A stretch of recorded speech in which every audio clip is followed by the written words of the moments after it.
ओम अज्ञानतिमिरन्धस्य ज्ञानाञ्जनशलाकया चक्षुरुन्मिलितं येन तस्मै श्रीगुरवे नमः।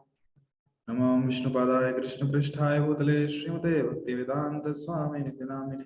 नमस्ते सारस्वते देवे गौरवाणी प्रचारिणे निर्विशेषशून्यवादी पाश्चात्यदेशतारिणे। जय श्री कृष्ण चैतन्य प्रभु नित्यानंद श्री अद्वैत गदाधर श्रीवासादि गौर भक्तवृंद। हरे कृष्णा कृष्ण कृष्णा हरे हरे, हरे राम राम राम हरे हरे।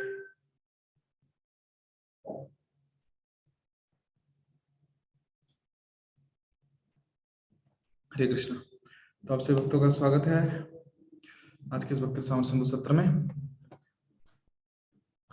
तो हम पढ़ रहे हैं अध्याय क्रमांक 10।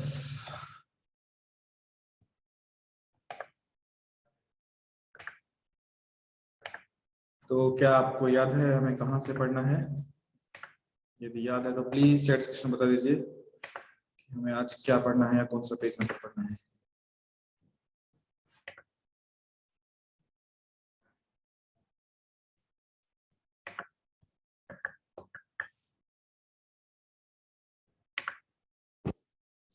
किसी भक्त को कुछ याद आ रहा है कि हमें कौन सा पेज नंबर पढ़ना है और कौन सा टॉपिक पढ़ना है?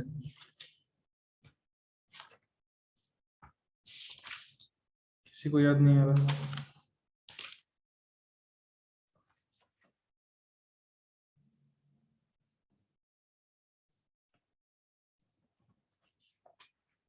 ठीक है, हम ध्यान शुरू करते हैं क्योंकि हमने पिछली बार स्मरण कल देख लिया था और हम ध्यान के बारे में पढ़ रहे थे।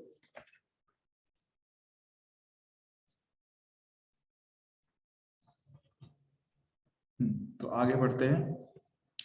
पद्म पुराण में भगवान के, तो जो अध्याय पढ़ रहे हैं श्रवण तथा स्मरण की विधियां, तो पद्म पुराण में भगवान के कार्यकलापों का स्मरण के विषय में कथन आता है। जो व्यक्ति भगवान की मधुर लीलाओं तथा अद्भुत कार्यकलापों के ध्यान में सदैव निमग्न रहता है, वह सारे भौतिक कल्मश से निश्चित रूप से छूट जाता है। कुछ पुराणों से साक्ष्य प्राप्त है कि यदि कोई भक्ति कार्यों का केवल ध्यान करता है तो उसे वांछित फल मिलता है और उसे साक्षात भगवान का दर्शन होता है। इस संबंध में ब्रह्म वैवर्त पुराण में कथा आती है कि दक्षिण भारत में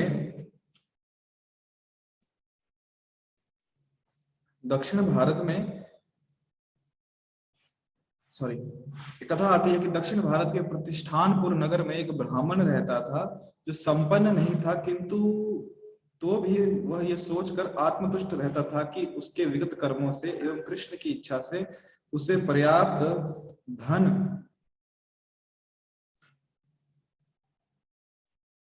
एवं ऐश्वर्य प्राप्त नहीं हुआ। अतः वह अपनी विपन्ना अवस्था पर तनिक भी दुखी नहीं था और अत्यंत शांतिपूर्वक जीवन बिता रहा था। वह अत्यंत विशाल हृदय था और कभी कभी सिद्ध महापुरुषों के भाषण सुनने जाया करता था, अर्थात प्रवचन सुनने जाया करता था। एक ऐसी ही सभा में जब वह वैष्णव कार्यों के विषय में श्रद्धा पूर्वक सुन रहा था तो उसे बताया गया कि ये कार्य ध्यान द्वारा भी संपन्न किए जा सकते हैं। दूसरे शब्दों में, यदि कोई व्यक्ति शरीर से वैष्णव कार्य वास्तव में संपन्न नहीं कर सकता तो वह उनका ध्यान करके वैसा ही फल पा सकता है।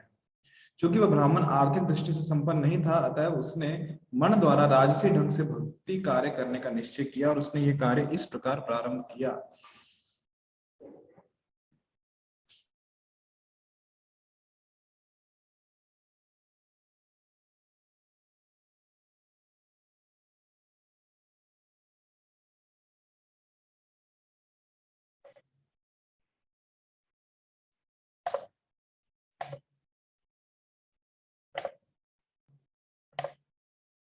क्षमा कीजिएगा।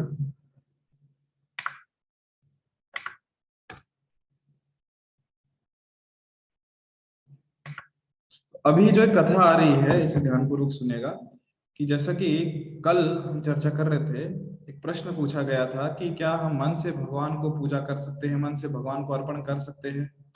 तो हाँ, कर सकते हैं। तो मानस जो पूजा होती है उसकी भी एक विधान है, शास्त्र विधि दी गई है। तो किस प्रकार इस ब्राह्मण ने मन के द्वारा भगवान की पूजा की, उनकी सेवा की, उसे क्या लाभ हुआ, वो हम यहाँ देखने का प्रयास करते हैं। तो वह कभी, अभी ब्राह्मण की कथा है कि वह कभी गोदावरी नदी में स्नान करता और स्नान करने के बाद नदी के किनारे एकांत स्थान में बैठकर प्राणायाम के योगाभ्यास या श्वास साधने के सामान्य अभ्यास द्वारा अपने मन को एकाग्र करता। ये प्राणायाम या श्वास साधने के अभ्यास किसी विषय पर मन को यंत्रवत स्थिर करने के लिए है। कि जब हम प्राणायाम करते हैं, श्वासों को अभ्यास करते हैं, तो हमारा मन एक जगह स्थिर हो जाता है, इसलिए ये प्रणाली है। श्वास क्रियाएं और योग आसन करने का फल भी यही है कि मन को ध्यान लगाना, एकाग्रचित करना। पहले के युगों में सामान्य से सामान्य व्यक्ति भी भगवान के स्मरण में मन को स्थिर करना जानता था, और इसलिए वो ब्राह्मण भी इसे करता था। जब वह मन में भगवान के स्वरूप को स्थिर कर चुका, तो उसने ध्यान में ये कल्पना करनी शुरू की कि वह अपने भगवान को कीमती वस्त्र, आभूषण, मुकुट तथा अन्य साज सामग्री से सजा रहा है। तब वह भगवान के समक्ष नतमस्तक होकर सादर नमस्कार करता। वस्त्र पहनाने के बाद वह ये कल्पना करने लगा कि वह मंदिर को भली भांति साफ कर रहा है। मंदिर की सफाई के बाद वह सोचने लगा कि उसके पास अनेक सोने तथा चांदी के पात्र हैं, जिन्हें वह नदी से पवित्र जल से भरकर लाने के लिए ले जा रहा है। इस तरह वह न केवल गोदावरी से जल एकत्र करता, अपितु गंगा, यमुना, नर्मदा तथा कावेरी से भी जल ले आता। सामान्यतया भगवान की पूजा करते समय वैष्णव जन मंत्रोच्चार द्वारा उन नदियों का जल एकत्र करते हैं। ये ब्राह्मण बिना किसी मंत्रोच्चार के ही ये कल्पना करता कि वह सोने तथा चांदी के पात्रों में इन सारी नदियों का जल एकत्र कर रहा है।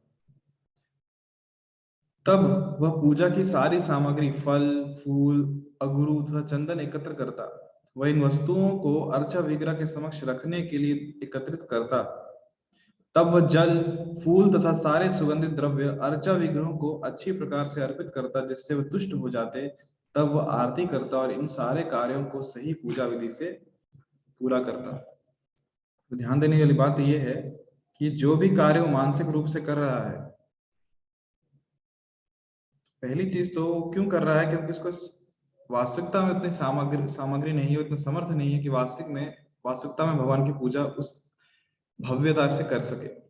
इसलिए वो मन में ध्यान के द्वारा मानसिक रूप से भगवान की पूजा कर रहा है। ध्यान देने वाली बात यह है कि वो ब्राह्मण पूरे विधि विधान से कर रहा है। उसे पूरी प्रक्रिया पता है कि किस प्रकार आरती कैसे होती है, भगवान को फूल कैसे अर्पण होते हैं, फल कैसे अर्पण होते हैं, और किस प्रकार पहले क्या अर्पण होता है, बाद में क्या अर्पण होता है। पूरी विधि पूर्वक वो सब ये अर्पण कर रहा है। वह नित्य ही इस प्रकार अर्चना करता और वर्षों तक यह क्रम चलता रहा। नित्य मतलब हर रोज। ऐसा कब तक? वर्षों तक, सालों सालों ये साधना कह लो उसकी, वैसा करता था। तब एक दिन उस ब्राह्मण ने ध्यान में ये कल्पना की कि उसने खीर बनाई है, और तब उसने उसे अर्चा विग्रह को अर्पित किया। किंतु वह इस भेंट से संतुष्ट नहीं था। क्यों? क्योंकि खीर ताजी बनी थी, अतएव काफी गर्म थी। खीर को कभी गरम गरम नहीं खाना चाहिए। जितनी ठंडी खीर होगी उसका स्वाद उतना ही अच्छा होगा। क्योंकि ब्राह्मण ने यह खीर अभी अभी तैयार की थी, अतः वह छूकर देखना चाहता था कि खीर भगवान के खाने लायक है कि नहीं। ज्यों ही उसने खीर के पात्र को छुआ, त्यों ही उसकी उंगली जल गई।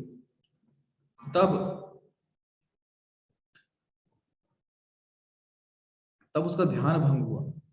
जब उसने अपनी उंगली को जला देखा तो उसे आश्चर्य हुआ कि यह सब कैसे हो सकता है, क्योंकि वह गर्म खीर को छूने के विषय में केवल ध्यान ही कर रहा था। अतः उसने कभी यह नहीं सोचा था कि सचमुच उसकी उंगली जल जाएगी। जब वह इस प्रकार सोच रहा था तो वैकुंठ में लक्ष्मी सहित आसीन भगवान नारायण विनोद पूर्वक हंसने लगे। भगवान की हंसी देखकर भगवान की सेवा में रत सारी लक्ष्मियां उत्सुक हो उठी और इस हंसी का कारण पूछने लगी। किंतु भगवान ने उनके प्रश्न का कोई उत्तर नहीं दिया।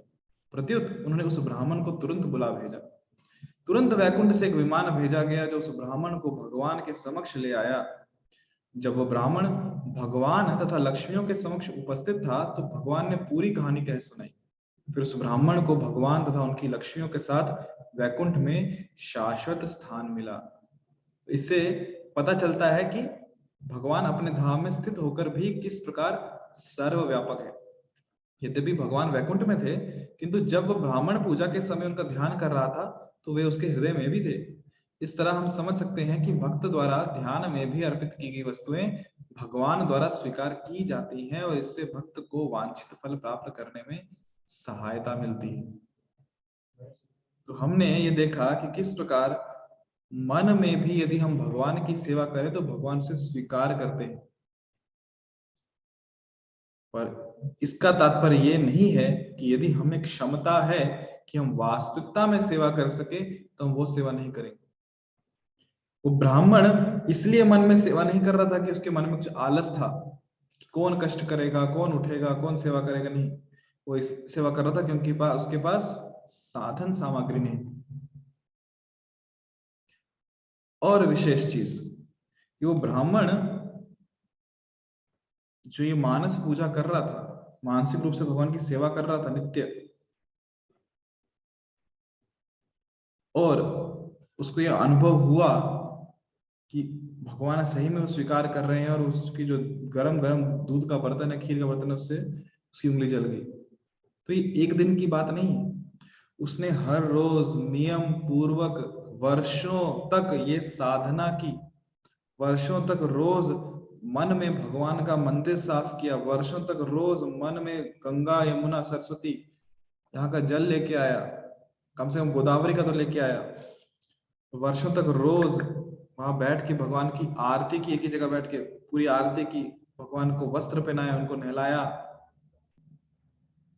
उनको भोग लगाया।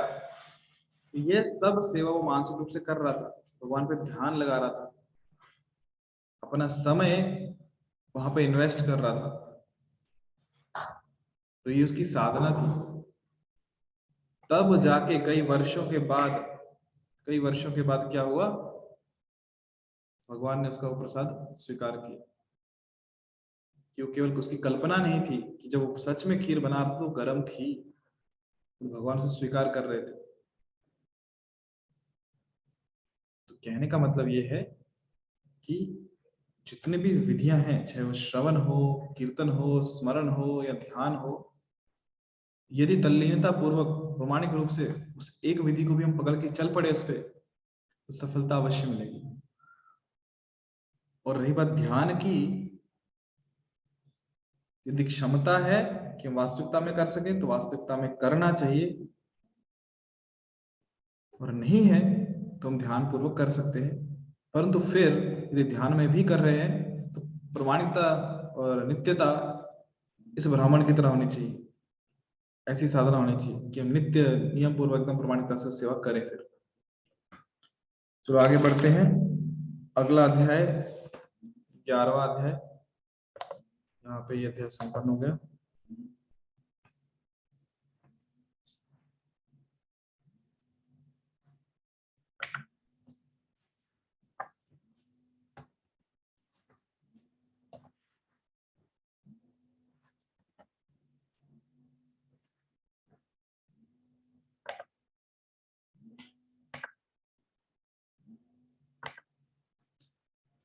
अभी दिव्य सेवा के विविध रूप 11वां अध्याय।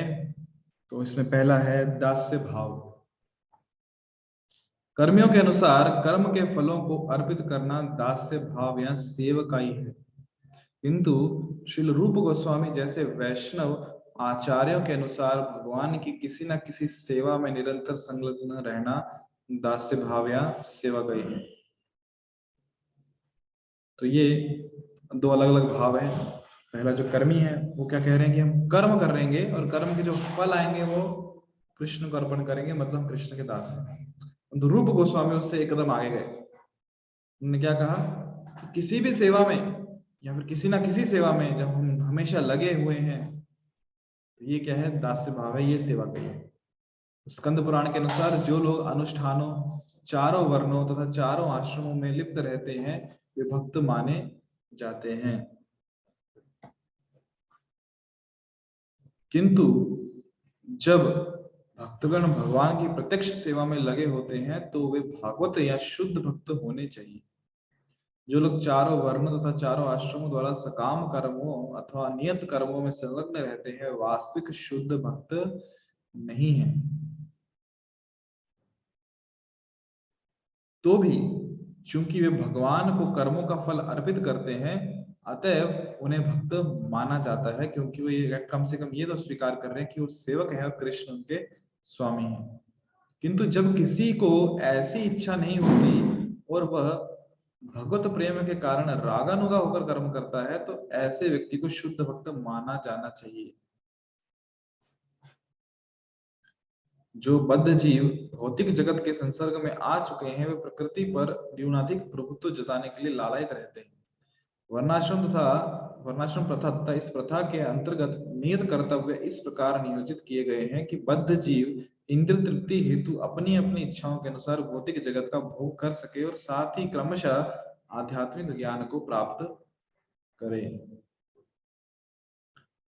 क्योंकि जीव का स्वभाव है कि इंद्रियां दी हैं, जब भौतिक इंद्रियां मिली है तो उनको भोग करना स्वभाव है, तो एकदम से उसको छोड़ भी नहीं पाएगा। तो वर्णाश्रम सिस्टम बनाया है, जो प्रणाली बनाई है, चार वर्ण चार आश्रम, ब्राह्मण क्षत्रिय वैश्य शूद्र ब्राह्मण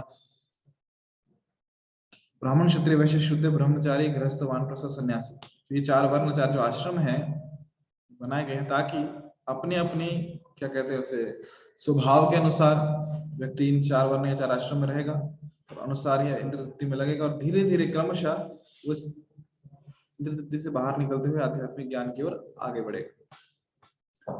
वर्णाश्रम के अंतर्गत इन नियत कर्तव्यों में से कई कार्य कृष्ण भावना भावित भक्ति से संबंधित होते हैं। जो भक्त गण गृहस्थ होते हैं वे वैदिक कर्म कांडों के साथ साथ भक्ति के नियत कार्यों को भी स्वीकार करते हैं, क्योंकि दोनों ही कृष्ण को तुष्ट करने के निमित्त है। जब गृहस्थ भक्तगण कोई वैदिक अनुष्ठान करते हैं तो वे कृष्ण को तुष्ट करने के उद्देश्य से ही करते हैं। जैसा कि हम पहले कह चुके हैं कि भगवान को तुष्ट करने के उद्देश्य से किया गया कोई भी कर्म भक्ति माना जाता है। गृहस्थ आश्रम में है तो गृहस्थ आश्रम में बहुत सारे अलग अलग यज्ञ होते हैं, उसमें से कुछ सकाम कर्म के अनुसार होते हैं, कर्मकांड की विधियां हैं, और कुछ ऐसी भी हैं जो डायरेक्टली भक्ति से कनेक्टेड हैं, जिनको हम डायरेक्टली भक्ति में सेवा कह सकते हैं। परंतु जो गृहस्थ आश्रम में भी जो भक्त हैं भगवान के, वो फिर चाहे कर्मकांड हो, कुछ वैदिक अनुष्ठान हो या भगवान की सीधी भक्ति हो, सब भक्ति के ही अंतर्गत आता है। क्यों? क्योंकि वो जो यदि कर्म कांड भी कर रहे हैं तो भी वो भगवान की प्रसन्नता के लिए ही कर रहे हैं कि इसके माध्यम से कृष्ण प्रसन्न होने चाहिए। श्रील रूप गोस्वामी यहाँ उस व्यक्ति का वर्णन करते हैं जो भक्ति में संलग्न रहने के लिए उपयुक्त है। वे कहते हैं कि जो नव दीक्षित है और जिन्होंने थोड़ा भी भगवत प्रेम विकसित कर लिया है, वे अपनी भक्ति के अनुपात में इंद्र तृप्ति के कार्यों में रुचि नहीं रखते। किंतु फिर भी यदि इंद्र तृप्ति करने वाले कार्यों में किंचित भी रुचि होती है तो ऐसे कर्मों के फल को कृष्ण को अर्पित करना चाहिए। इसे भी भगवान की सेवा में संलग्न रहना कहा जाता है, जिसमें भगवान स्वामी स्वरूप होते हैं और कर्म करने वाला दास रूप में। तो एक तो हो गया कि डायरेक्टली हम जो भी काम कर रहे हैं वो कृष्ण की प्रसन्नता के लिए कर रहे हैं, कृष्ण की सेवा हेतु कर रहे हैं। पर ऐसा भी होता है कि व्यक्ति को इंद्र तृप्ति करने की इच्छा है, उसमें उसकी रुचि है,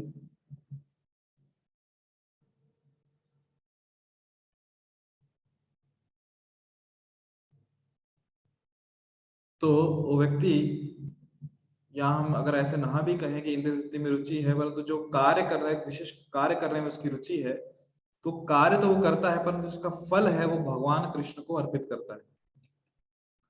तो इसे भी हम कह सकते हैं कि वो भगवान की सेवा में ही लगा है, क्योंकि वो भगवान को अपना स्वामी मान रहा है और स्वयं को कृष्ण का दास मान रहा है, इसलिए जो भी कर्म के माध्यम से फल आ रहे हैं उस फलों को भगवान को अर्पित कर रहा है।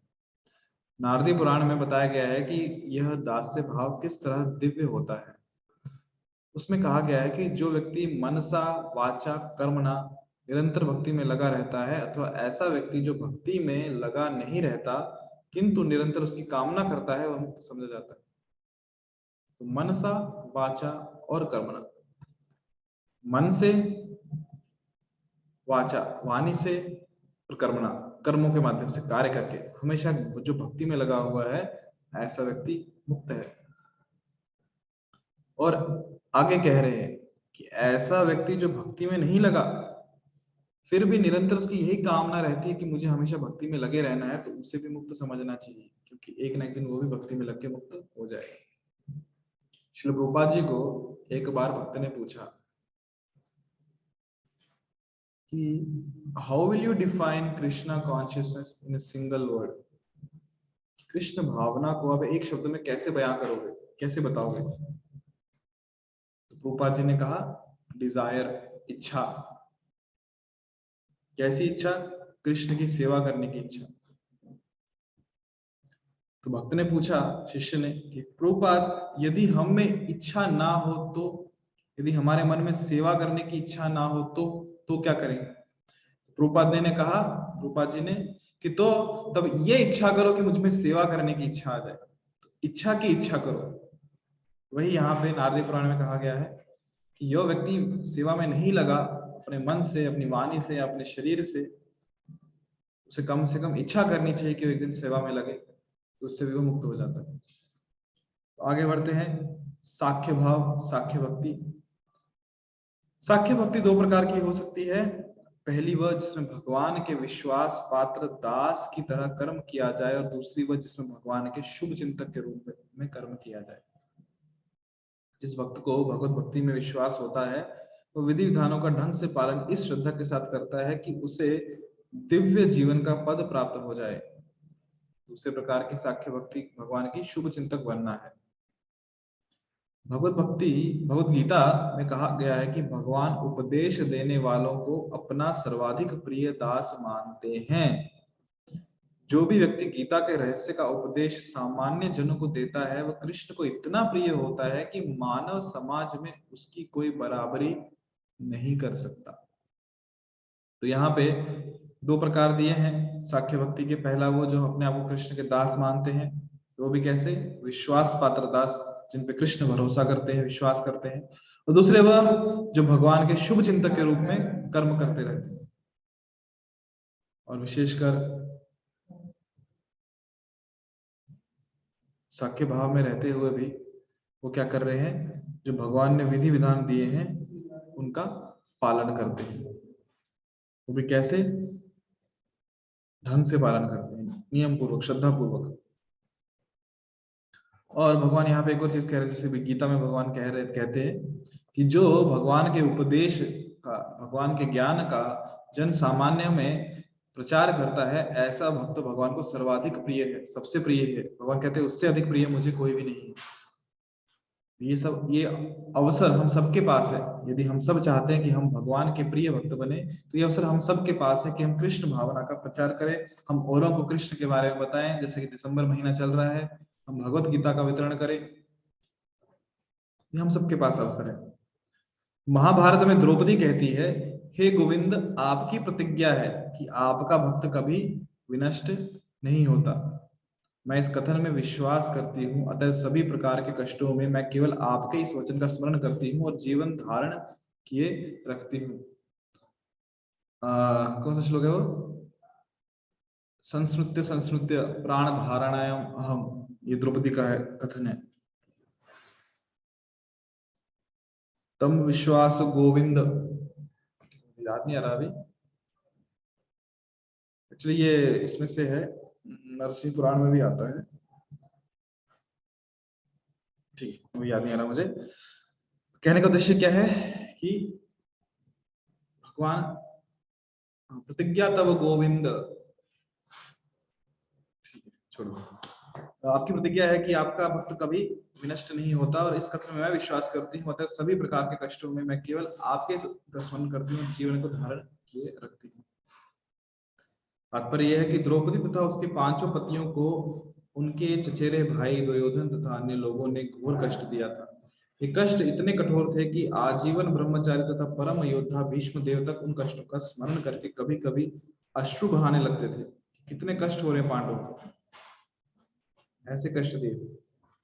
उन्हें सदैव आश्चर्य होता था कि यद्यपि पांचों पांडव धर्मात्मा हैं तथा द्रौपदी साक्षात लक्ष्मी है, और यद्यपि कृष्ण उनके मित्र हैं तो भी उन्हें इतने घोर कष्ट सहने पड़ रहे हैं। यद्यपि उनके कष्ट सामान्य नहीं थे, तथापि द्रौपदी हतोत्साहित नहीं हुई। वे जानती थी कि चूंकि कृष्ण उनके मित्र हैं, अतः अंततः वे उनकी रक्षा करेंगे। तो ये विश्वास था किसका? द्रौपदी का, कि इतने भयंकर कष्ट होते हुए भी प्राण धारण किए हुए थे द्रौपदी ने। क्यों? पूरा विश्वास था कृष्ण पे कि कृष्ण हमें हर परिस्थिति से, हमें हर मुसीबत से हमारे प्राणों की रक्षा करेंगे। ऐसा ही कथन श्रीमद् भागवतम के स्कंद 11 अध्याय 2 श्लोक 53 में पाया जाता है कि जिसमें हवि ऋषभ राज के पुत्र महाराज निमि को संबोधित करते हैं। कहते हैं, हे राजन, जो व्यक्ति परम पुरुष के चरण कमलों की सेवा से एक क्षण के लिए भी विमुख नहीं होता, ऐसी सेवा जिसके लिए इंद्र जैसे बड़े बड़े देवता लालायित रहते हैं, और जिसका दृढ़ विश्वास रहता है कि इससे बढ़कर दूसरा पूज्य या वांछनीय कुछ नहीं है, तो प्रथम श्रेणी का भक्त कहलाता है।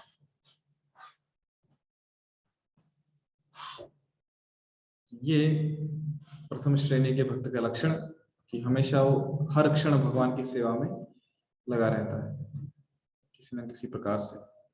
श्री रूप गोस्वामी कहते हैं कि जिस नव दीक्षित भक्त ने भगवान के लिए थोड़ा सा भी प्रेम विकसित कर लिया है, वह निश्चित रूप से भक्ति का अधिकारी हो सकता है।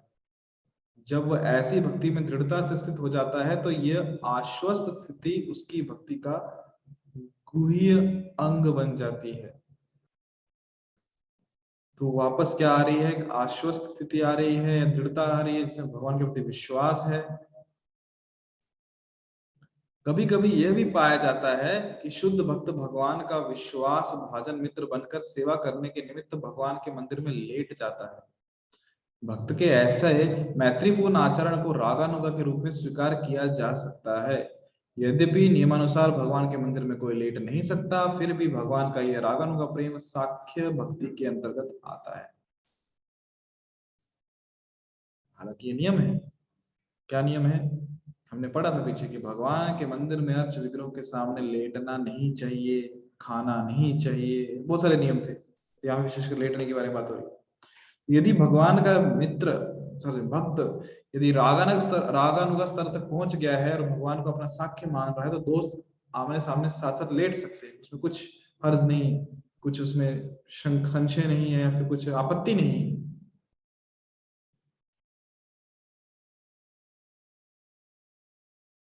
तो ये स्तर है कौन सा? रागानुगा प्रेम स्तर, जो कि सख्य भक्ति के अंतर्गत आता है। तो वहां पे हमें एक नव दीक्षित भक्त को या फिर एक नव शिक्षा भक्त को दोष नहीं देखना चाहिए कि भगवान के मंदिर में भगवान के सामने कैसे लेटे।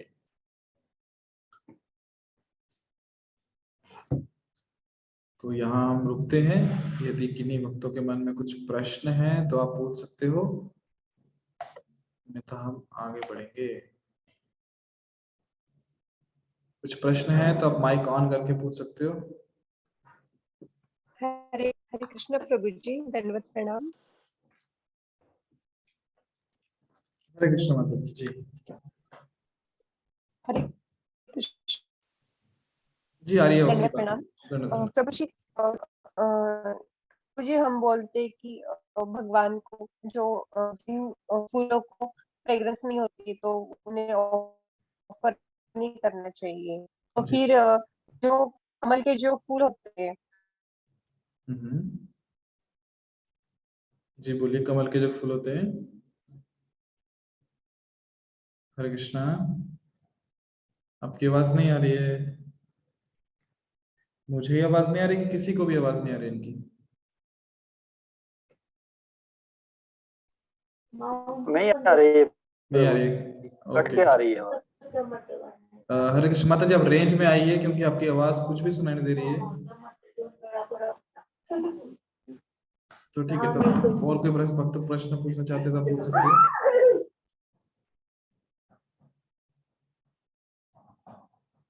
या तो माता जी आप प्रश्न टाइप कर दीजिए चैट बॉक्स में, या फिर आप माइक ऑन करके बोलिए अगर आप रेंज में है तो। मुझे इतना ही सुनाई दिया कि हम जिन पुष्पों को सुगंध नहीं रहती उनको भगवान पे अर्पित नहीं करते। और कमल के बारे में कुछ कहने वाले थे आप?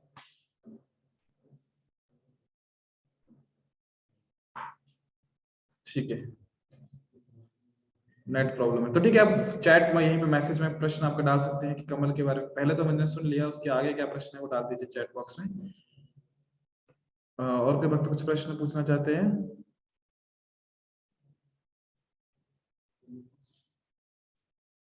यदि नहीं तो फिर हम आगे बढ़ते जब तक उनका प्रश्न आता है।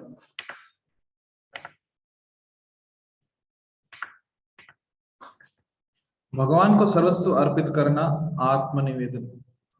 आत्मनिवेदन का जो प्रमुख विख्यात उदाहरण है, जो आचार्य हैं वो कौन है? आप चैट सेक्शन में बता सकते हैं कि कौन से आचार्य हैं ऐसे जो महाजन हैं, या महाजन मतलब महान भक्त हैं जो आत्मनिवेदन जिन्होंने किया था। पूर्ण आत्मनिवेदन का के निवेदन के विषय में श्रीमद् भागवत में स्कंद 11 अध्याय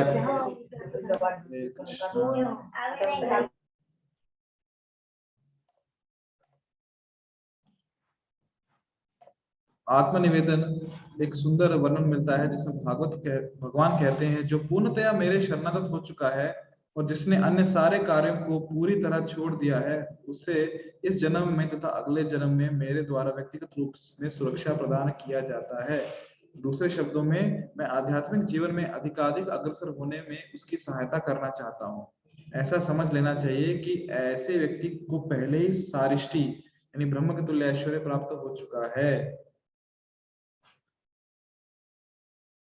भगवत गीता में इसकी भी पुष्टि हुई है कि जो ही कोई व्यक्ति कृष्ण का शरणागत बन जाता है, त्यों ही कृष्ण उसका उत्तरदायित्व तो अपने ऊपर लेकर उसे पूरे पाप फलों से रक्षा करने की गारंटी, आश्वासन प्रदान करते हैं।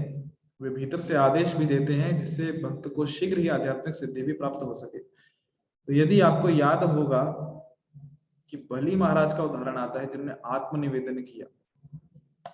तो वामन देव आए थे जी, राधा कृति माता जी सही कहा, बलि महाराज। तो बलि महाराज सब कुछ तो वामन देव जी ने ले लिया, पहले 2 पाँव में ही तीनों लोग ले लिए। बोले तीसरा पाँव कहाँ रखूं? तो बलि महाराज ने कहा, आप मेरे शीर्ष पे रखो, मेरे सर पे रखो। सब कुछ दे दिया, और जो उनका था वो भी दे दिया और अंत में स्वयं को भी अर्पण कर दिया। जैसे कि यहाँ पे लिखा है कि जो भगवान को अपना सर्वस्व दे देता है, आत्मनिवेदन कर देता है, तो भगवान अगले जन्म में मेरे द्वारा कह रहे हैं कि और उसे इस जन्म में तथा अगले जन्म में मेरे द्वारा व्यक्तिगत रूप में सुरक्षा प्रदान किया जाता है। तो हम देखते हैं बलि महाराज केस में, बलि महाराज ने पूरा आत्मनिवेदन कर दिया, सब कुछ अर्पण कर दिया भगवान को। बाद में क्या हुआ? भगवान वामन देव स्वयं जब उन्हें पूरा पाताल का लोक दे दिया, तो स्वयं उनके द्वारपाल बने, उन्हें सुरक्षा प्रदान की। और जब भक्त विशेषकर सब कुछ भगवान पे न्यौछावर कर देता है, सब कुछ भगवान को अर्पण कर देता है, तो भगवान स्वयं उसकी रक्षा करते हैं। उसे आध्यात्मिक जीवन में आगे कैसे बढ़ना है उसे मार्गदर्शन करते हैं। फिर चाहे वो शास्त्रों के माध्यम से कहो, गुरु के माध्यम से कहो, भक्तों के माध्यम से कहो, या फिर चैत्य गुरु के माध्यम से कि हृदय में परमात्मा रूप में जो गाइडेंस देते हैं, तो भगवान गारंटी लेते हैं, इसकी आश्वासन लेते हैं। तो यह आत्मसमर्पण, आत्मनिवेदन कहलाता है।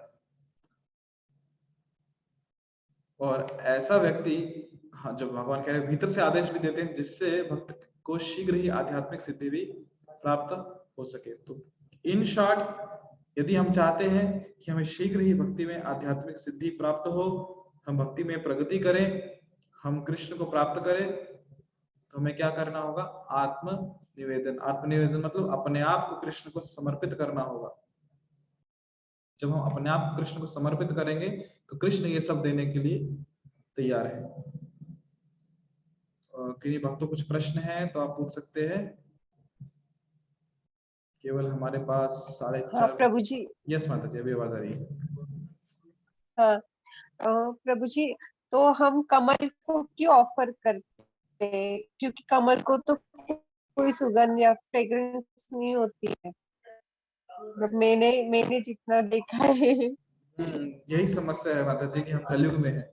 कलयुग में कमल छोड़ो, गुलाब को भी खुशबू नहीं होती है। तो भगवान को कमल अर्पण करते हैं, गुलाब अर्पण करते हैं, उनमें खुशबू होती है।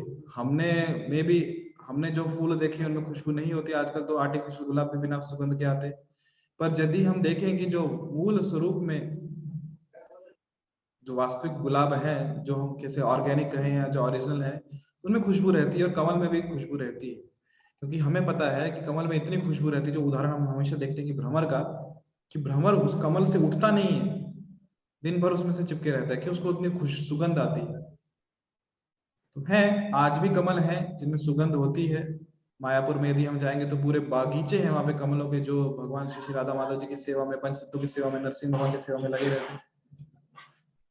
तो रहती है, कमल में खुशबू रहती है और बहुत सुंदर सुगंधित खुशबू रहती है, जिससे हम भगवान की सेवा जी में लगते प्रभु हैं। जी, thank you. Hare Krishna. Welcome.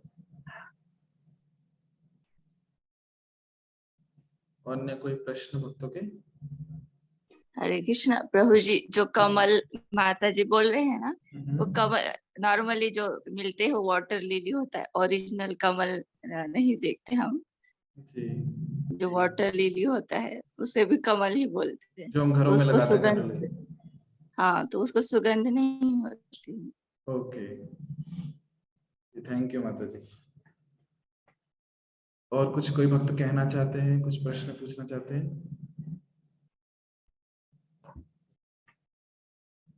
कुछ अपने अनुभव शेयर करना चाहते हैं,